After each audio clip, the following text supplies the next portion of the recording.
Atas teman-temanku, Lokahita, Wirat, cepat! Tidak! Wirat! Lagi-lagi aku harus mengalah!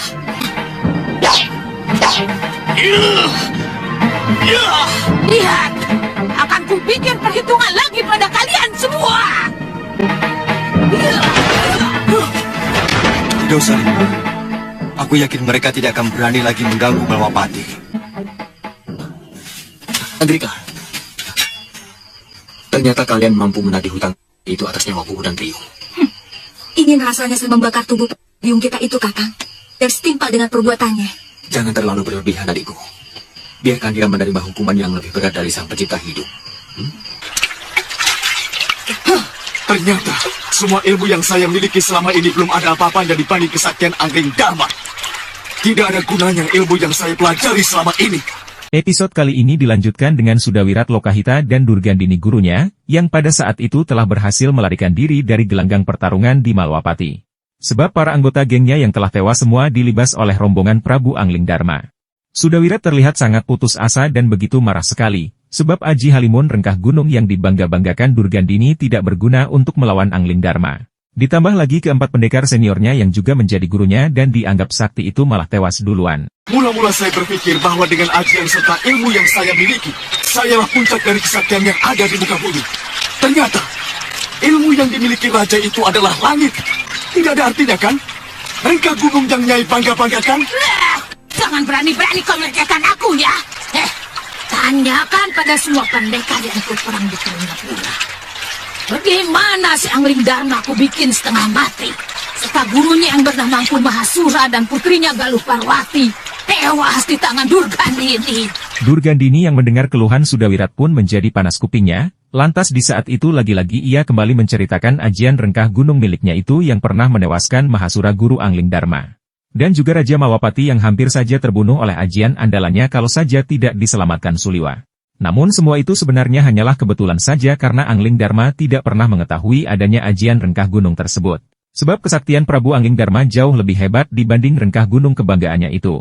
Akan tetapi Durgandini terus-menerus mengulangi ceritanya kepada Sudawirat bahwa Angling Dharma bisa mati kalau terkena Rengkah Gunung. Mendengar omongan Durgandini itu Sudawirat pun sudah bosan dan malah semakin muak akan cerita basi gurunya tersebut. Jangan sekali-kali kau bersikap kurang ajar kepadaku, anak kecil! Wirat, sudah. Mestinya aku yang harus marah. Dengan ilmu yang begitu banyak, kamu tidak becus untuk Angling Dharma. Sudah, Nyai. Lebih baik kita kembali berpikir dengan jernih. Rencana apa lagi yang harus kita buat? Ini yang harus kita pikirkan, bukan menyalahkan orang. Sudah, Wirat. Jangan diambil hati. Sebenarnya, guru sangat sayang padamu. Guru sendiri sedang kecewa pada kegagalannya. Sama sekali dia tidak menyalahkan kamu. Kita. Kamu melihat ada dua orang gadis yang mengalahkan Abisaraka. Iya, Guru. Jurus silatnya sangat aneh. Nah, melihat jurus begitu lembut seperti angin. Dia itu akan menjadi batu sandungan buat kita. Dulu ada seorang biksu dari negeri Manca yang ilmunya hampir sama dengan pendekar wanita itu. Hampir seluruh pendekar di tanah Jawa ini bisa dikalahkannya. Di mana dia sekarang, Guru? Kemungkinan kedua gadis itu adalah muridnya. Dia berhasil dikalahkan oleh Kiparon Wajah dengan racun kawah merapu. Kiparon Wajah? Iya. Dia mertua kakak saya Priyamitra, Guru. Aku sudah tahu. Aku menyesal menyuruh kakakmu pulang. Kita bisa ke rumahnya, Guru. Kita ajak dia dan mertuanya untuk bekerja sama.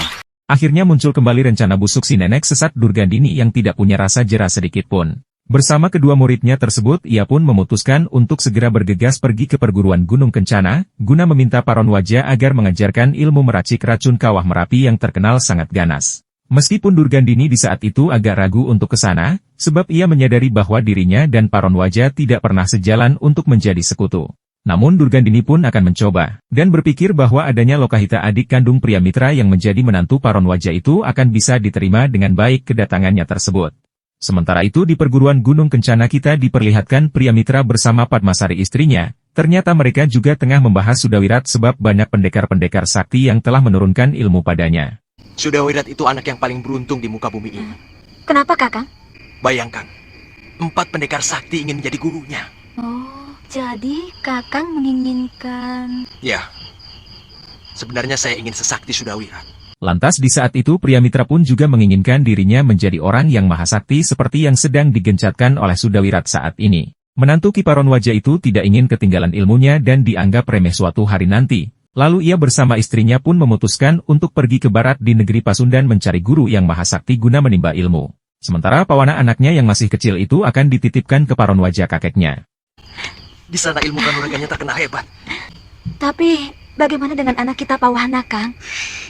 Kan ada kakeknya, Ki Paronwaja. Siapa yang tidak kenal Paronwaja?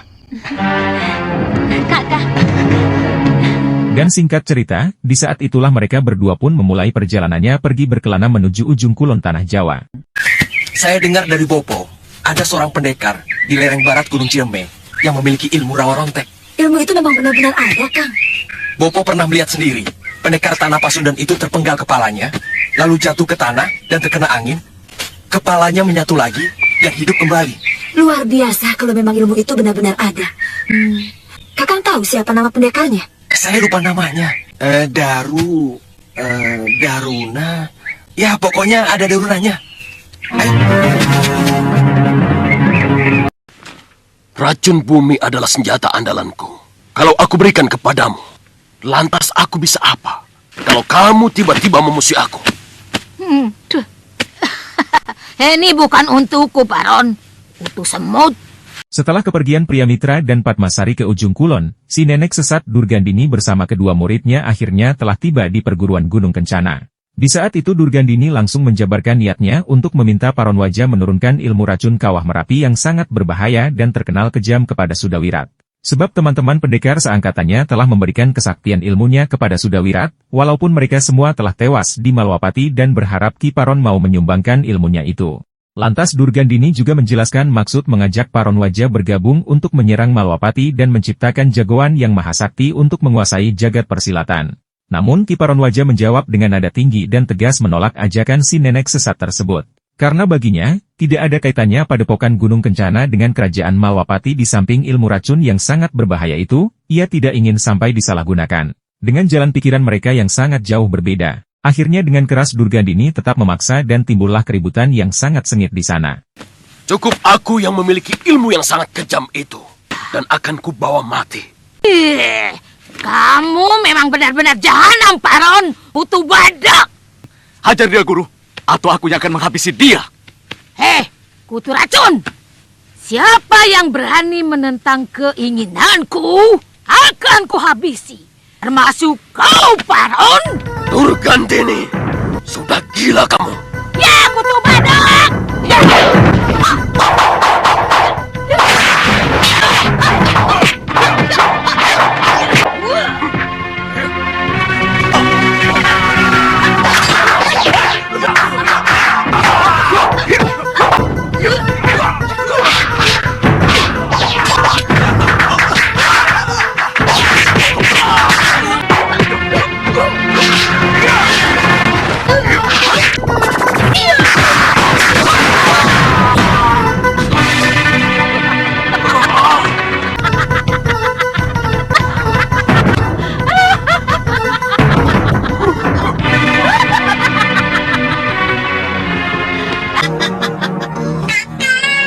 Dan sungguh apa sekali nasib Ki Paronwaja pada saat itu, ia pun harus terkena hantaman aji rengkah gunung yang sangat kejam dari Durgandini.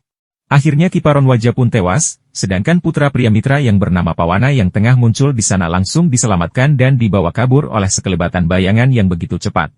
Kemudian Durgandini pun langsung mengerahkan Sudawirat dan Lokahita untuk dengan segera menuju ruang tempat penyimpanan pusaka dan kitab-kitab racun Gunung Kencana. Durgandini yang di saat itu tengah mengincar kitab racun kawah Merapi pun berusaha mencarinya, hingga akhirnya mereka berhasil mendapatkan beserta kitab racun lainnya.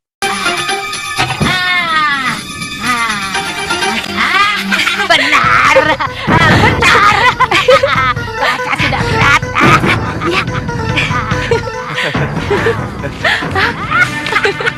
Benar, Guru.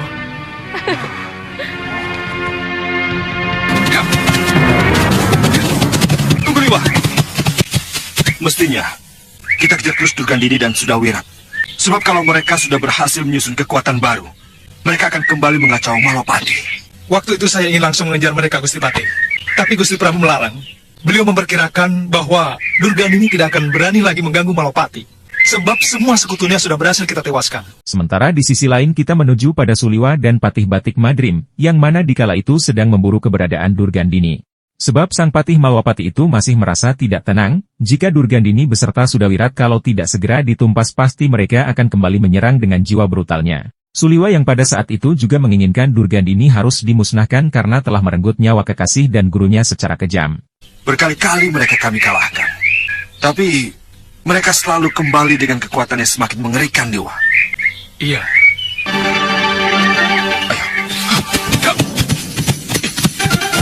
Sementara kita kembali ke Durgandini dan kedua muridnya, yang sedang memahami isian kitab racun hasil curiannya dari Gunung Kencana. Di samping Durgandini kemudian memutuskan untuk pindah dari Rawa Bangkai, dan akan mencari tempat tinggal baru yang lokasinya banyak bahan-bahan untuk meracik racun. Sebab lokasi Rawa Bangkai dianggap sudah tidak aman lagi untuk dihuni, karena tidak menutup kemungkinan musuh-musuh besarnya akan menyerbu ke sana. Dan di saat mereka sedang berdiskusi untuk membangun rumah baru, tiba-tiba saja Suliwa dan Batik Madrim yang telah melintas di sana dengan sangat kebetulan bertemu dengan orang-orang sesat tersebut.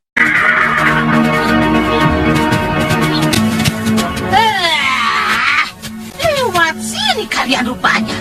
Dari mana mereka tahu kita ada di sini? Lokaita, Malwapati itu bagianku, dan kau bantu Sudawirat. Aku muak dengan kalian.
Dan pertarungan pun akhirnya terhenti, ketika tubuh Sudawirat yang kegatelan hebat akibat minyak bambu Suliwa. Di saat itu Lokahita dengan licik melemparkan serbuk racun kawah Merapi yang dibawanya dari Gunung Kencana.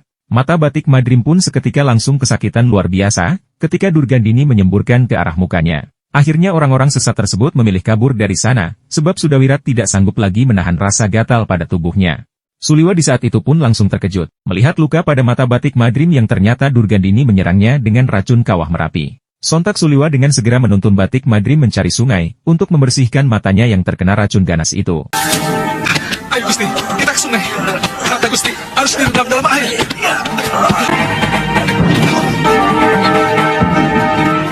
Gusti. Gusti.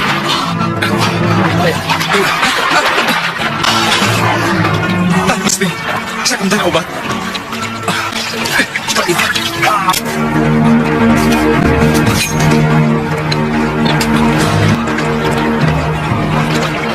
Gusti, obat ini sedikit perih.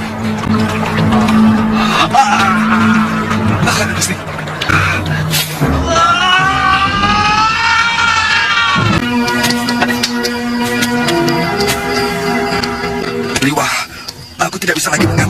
manusia itu. Liwa, ternyata obatmu sangat ampuh ya. Cairan dari pohon kedondong trawas sangat baik untuk mata yang kemasukan benda asing apapun, Gusti. Dia akan langsung menyembuhkan urat-urat darah yang rusak di dalam mata. Liwa, terima kasih Liwa. Kamu telah menyembuhkanku dan menolongku dengan obat yang tepat. Terima kasih Liwa. Iya, Gusti. Itu semua tangan Dewata yang menuntunku, Gusti.